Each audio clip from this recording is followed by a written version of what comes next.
Welcome to Let Me Fix This. Enjoy the video.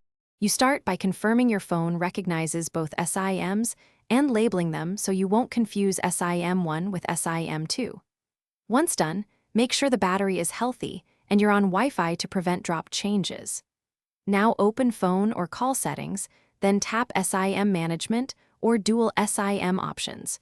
You're looking for call controls tied specifically to SIM2. That first focus step limits mistakes and gets you directly into the controls you need. You tap the SIM2 entry and head into call settings. Locate and allow calls toggle or incoming calls control and switch it off. If your phone lacks a direct toggle, set call forwarding on SIM2 to forward to SIM1 or another number. That effectively blocks direct calls. Make sure to save changes and reboot the phone so carrier signals update. If needed, enable Do Not Disturb for SIM2 profiles to silence residual notifications while you finish by running a test. Call the SIM2 number from another phone to confirm it no longer rings. If it still connects, check your carrier app or account portal for network-level call barring. Some carriers require activation there. Once you enable barring or forwarding, reboot both SIM profiles and try again.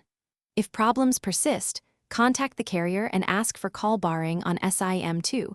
Most carriers can enforce it remotely, and that usually resolves stubborn cases. Thanks for watching. If you found this helpful, don't forget to like and subscribe.